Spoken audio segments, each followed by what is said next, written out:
વિદ્યાર્થી મિત્રો, સ્વાગત છે તમારું અમારી આ YouTube ચેનલમાં।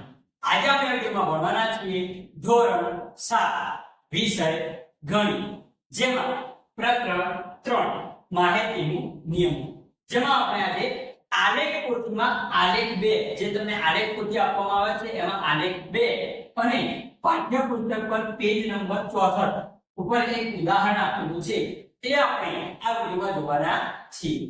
જો તમે મારી ચેનલમાં નવા હો તો સૌપ્રથમ ચેનલને સબસ્ક્રાઇબ કરી અને બેલ આઇકનને ઓન કરી દો જેથી તમને આવનારા વિડિયો નોટિફિકેશન મળી રહે। તો જોઈશું વિદ્યાર્થી મિત્રો, હવે આપણે આગળ આલેખ 2 જુદા જુદા માપના શર્ટની અઠવાડિક માંગ જાણવા માટે એક દુકાનદારનો નીચે પ્રમાણે એક સપ્તાહનો વેચાણનો રેકોર્ડ છે। આ માહિતીનો લંબ આલેખ દોરો। એટલે આપણને શું આપેલું છે કે એક દુકાનદાર છે, એ દુકાનદાર દ્વારા અઠવાડિયામાં જે શર્ટ જે રહ્યો એની માંગની વાત કરવામાં આવી છે, એનો આપણે આલેખ દોરવાનો છે। માપ સેન્ટીમીટરમાં આપેલું, માપ શેમાં આપેલું છે? સેન્ટીમીટરમાં આપેલું છે। 90 centimetre, 55 centimetre, 100 centimetre, 105 centimetre, 110 centimetre. કેટલા સેન્ટીમીટરના શર્ટની કેટલી માંગ છે અહીંયા આગળ દર્શાવ્યું છે। વેચવામાં આવેલ શર્ટની સંખ્યા 90 સેન્ટીમીટરના કેટલા શર્ટ? 8, 55 સેન્ટીમીટરના 22 શર્ટ, 100 સેન્ટીમીટરના 32, 105 સેન્ટીમીટરના 97 શર્ટ, 110 સેન્ટીમીટરના 6 શર્ટ, એમ કુલ 105 શર્ટ વેચાયા છે। તો આનો આપણે શું દોરવાનું છે? લંબ આલેખ આ રીતે દોરવાનો છે। તો હું તમને સમજાવીશ કે આલેખ કેવી રીતે દોરવો।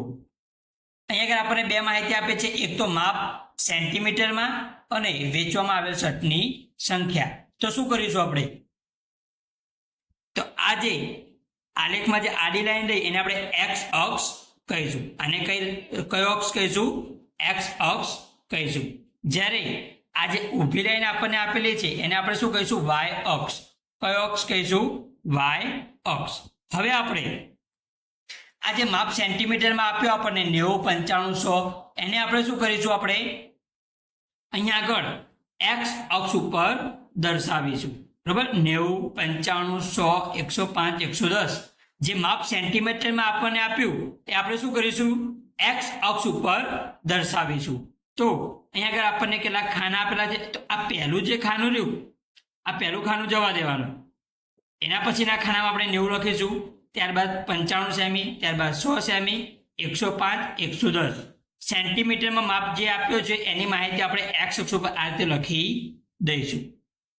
હવે આપણને એવું કીધું કે વેચવામાં આવેલ શર્ટની સંખ્યા 8, 22, 32, 37, 6 એમ આવા શર્ટની સંખ્યા આપેલી છે। તો શું કરીશું આપણે? આને આપણે વાય અક્ષ ઉપર દર્શાવીશું। એના માટે આપણે પ્રમાણ માપ લેવું પડશે। અહીંયા આગળ આપણને પ્રમાણ માપ આપેલું છે, 1 એકમ લંબાઈ બરાબર 5 શર્ટ। 1 એકમ લંબાઈ બરાબર કેટલા શર્ટ લેવાના? 5 શર્ટ લેવાના। તો આને આપણે વાય અક્ષ ઉપર દર્શાવીશું। આ ઉભો જે રહ્યો વાય અક્ષ છે એના પર આપણે પ્રમાણ માપ લઈશું। તો 0 આગળ પ્રમાણમાં 5 લેવાનું કીધું, 5 લઈશું। 0, 5, 10, 15, 20, 25, 30, 35, 40, 45 આ રીતે આપણે વેચવામાં આવેલ શર્ટની સંખ્યા અહીંયા આગળ લખીશું। હવે 90 સેન્ટીમીટરના કેટલા શર્ટ વેચવામાં આવ્યા? 8 શર્ટ વેચવામાં આવ્યા। તો આપણે 90 સેન્ટીમીટરના 8 શર્ટ દર્શાવીશું। તો આ થાંભલો આપણે 8 સુધી લેવાનો। અહીંયા આગળ આપણે 5 આપેલા છે, 5 પછી કેટલા કાપા લેવાના? 3, 1, 2, 3, 5 પછી 3 કાપા એટલે 8 થાય, 5 ને 3 8। તો આ રીતે 90 સેન્ટીમીટરના 8 શર્ટ આ રીતે દર્શાવવાના છે।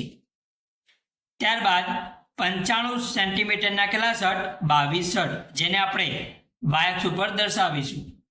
તો 95 સેન્ટીમીટર વાળો થાંભલો આપણે 22 સુધી લંબાવવાનો, 20 અને ઉપર બીજા 2 કાપા લેવાના। 20 ને 2 કેટલા થાય? 22। તો 95 સેમીના કેટલા શર્ટ? 22 શર્ટ। તો એને આ રીતે દર્શાવવાનો રહેશે। ત્યારબાદ 100 સેન્ટીમીટરના 32 શર્ટ, જેને આપણે વાય અક્ષ ઉપર દર્શાવીશું। તો 100 સેન્ટીમીટરના કેટલા શર્ટ લેવાના? 32। તો આ થાંભલો 30 અને ઉપરના બીજા 2 લેવાના, તો 30 ને 2 32 થશે। તો આ રીતે આપણે થાંભલો 32 સેમી સુધી 32 શર્ટ સુધી લંબાવવાનો છે, એટલે કે 100 સેન્ટીમીટરના 32 શર્ટ. તો આ રીતે થાંભલો આપણે દોરવાનો છે. ત્યારબાદ 105 સેમીના કેટલા શર્ટ? 37 શર્ટ. 105 સેમીના કેટલા શર્ટ? 37. તો શું કરીશું આપણે? આ થાંભલાને 37 સુધી લંબાવીશું. 37 એટલે 35 અને ઉપર કેટલા લેવાના કાપા? 2. 35 ને 2 37. તો આપણે 105 સેન્ટીમીટરને આપણે કેટલા સુધી લંબાવીશું? 37 સુધી આ રીતે લંબાવીશું. 110 સેમીના કેટલા શર્ટ? 6 શર્ટ. 110 સેમીના 6 શર્ટ. તો આપણે 110 સેન્ટીમીટરના થાંભલાને આપણે ક્યાં સુધી લંબાવશું? 6 સુધી. તો 5 આટલે 5 થશે. 5 ને 1 થાંભલો લેવાનો 6. બરાબર? આ રીતે આપણે 110 ને 6 સુધી લંબાવીશું. ત્યારબાદ થાંભલા દોર્યા બાદ તમે અંદર કોઈ પણ ડિઝાઇન કરી શકો જેથી અલગ દેખાઈ શકે. તો આ રીતે આપણે આલેખ દોરો. એક્સ અક્ષ ઉપર માપ સેમીમાં લીધું અને વાય અક્ષ ઉપર વેચવામાં આવેલા શર્ટની સંખ્યા લીધી. તો આ રીતે તમે આલેખ દોરી શકો છો.